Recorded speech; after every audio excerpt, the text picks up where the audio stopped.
So a rusty old fish scale sold for over $400 at an estate sale last month, and the buyer wasn't even a fisherman. That's the kind of stuff going down in the antique world these days, and collectors are staying tight-lipped about which pieces they're hunting.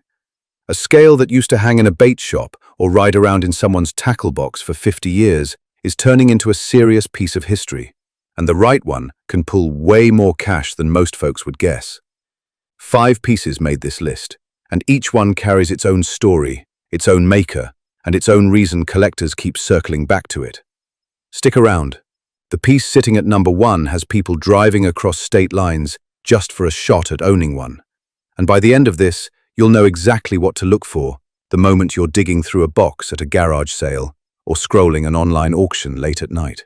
There's a certain thrill that comes with turning over a dusty piece of metal and realizing it's worth a small fortune.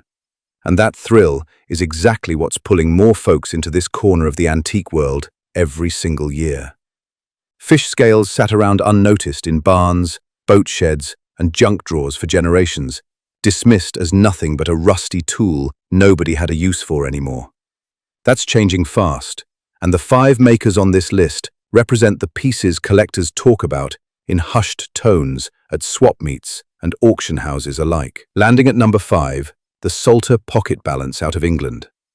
The company behind this piece, George Salter & Sons, got its start back in the 1700s in the town of Bilston, and by the 1800s, their name was stamped on scales all over the world, from post offices to fishing docks.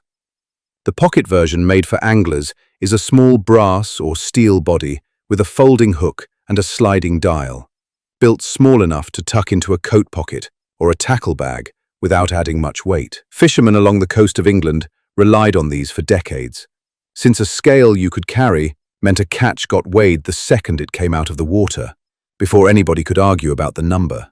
What draws collectors to this piece isn't just the age, it's the range of variations that came out of the Salter factory over the years. Early examples carry a painted dial with crisp black numbers on a cream background. Later runs switched to stamped metal faces that held up more solidly against salt water and rough handling.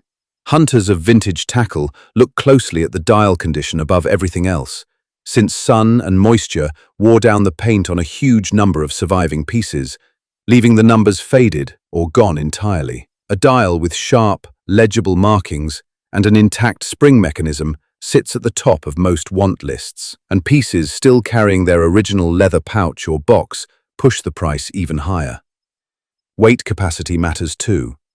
Salter made these in a handful of sizes, some capped at 20 pounds and others built to handle a much bigger catch, and the rarer high-capacity models tend to draw more attention at auction simply since fewer of them got made to begin with.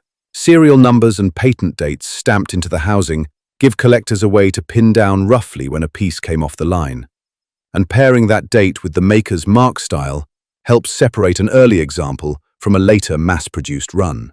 Prices on these swing wide, depending on condition, sometimes landing under $50 for a rough example with a stuck spring, and climbing into the low hundreds for a piece with working mechanics, sharp markings, and its original case. Reproductions do exist, and the tell is usually in the weight of the metal and the crispness of the stamped lettering.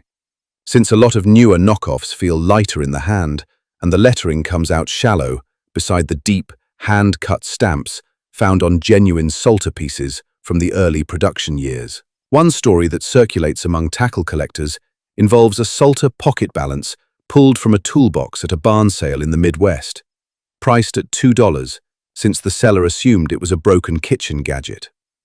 It turned out to be an early production model with the painted dial fully intact, and it sold a few months later at a specialty auction for close to $300 once word got around about its condition. Stories like that are exactly why this category keeps pulling new hunters in every year, since the payoff for spotting the right piece can be enormous, set against what most people pay to walk away with it. Coming in at number 4, the Mako Braga Brass Double Beam Balance. This one carries a look collectors point to as one of the more visually striking approaches to weighing a catch, using a serpent-shaped arm in place of a straight beam. The curve isn't just decoration. It changes how the weights slide and settle against the catch, giving the piece a mechanical style that stands apart from the more common strag.